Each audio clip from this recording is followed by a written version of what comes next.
Okay,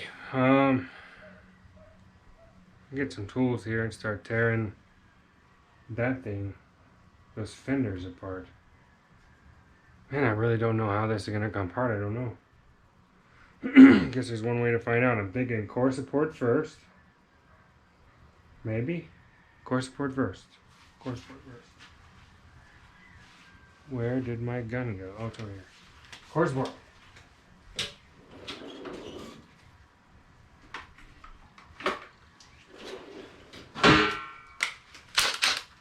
9/16 and half. So core support.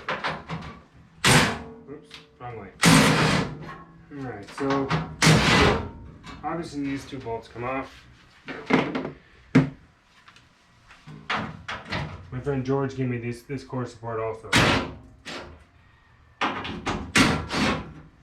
He had a spare one. In fact, that's the story about this car. A lot of people have donated parts and time and, you know, this and that and all that kind of fun stuff just to help me get this car on the road. To make a long story short, I need a vehicle, and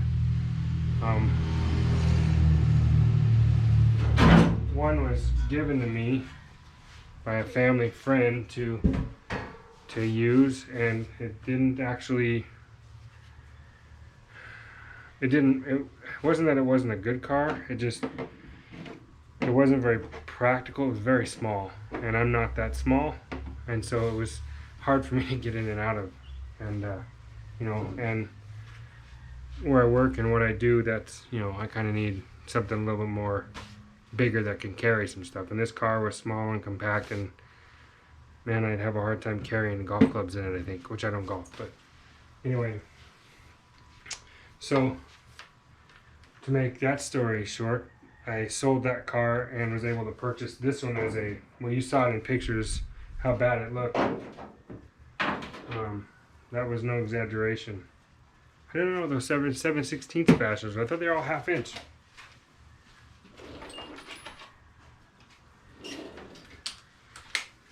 That's a whole nother story, that is. Let me get this off here. I'll do this fender first. Anyway, I needed a car. This car became available as a shell. It's got some rust and stuff like that.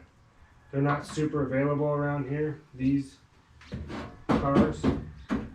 They're not readily available anyway. Old cars like this are not, but this one happened to be. And I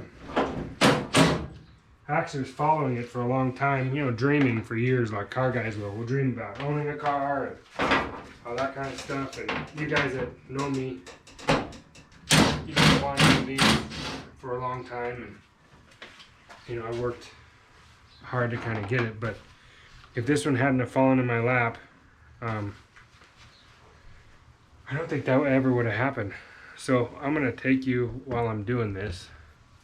So I did these bolts around the perimeter here. Let's see if I can get you in a better position, because bear with me, I'm not very good at this whole thing.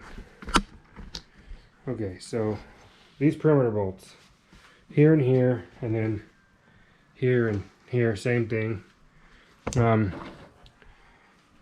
These are 7/16, you know, headed screws. I'm not really sure if that's what's supposed to be there.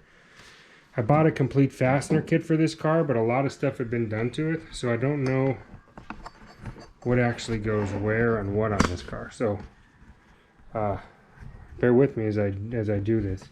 The core support goes across, which I'll end up putting it back with some nuts and stuff, because you can see these captured nuts right here. In fact, I might try out, my friend Rob has a nut zert gun that he might let me use. I could put the nut zerts in these fenders right here. Put the nut zerts there, and then I could run the bolts back in to hold the core support. The other core support's entirely different shape and mounts here weirdly, where the original one comes across here, has that shape, and then mounts right here to some mounts which holds the radiator so this whole thing can come off. But I may end up keeping this pan and maybe a portion of this pan. I'm not really sure I'm going to cut that out, because I kind of like the look of the panel right there on the original car, because it keeps the air funneled, if you follow this, into the radiator when there's the panel right here, which I don't know where my panels are. They're up here. Where are my panels? Oh, I've got panels up here somewhere. These panels, yeah. Nope. Oh, that's a blower gasket. Ooh. Don't want to smush that. Where is it? Look, I don't see them. I know they're here somewhere. Oh, here they are.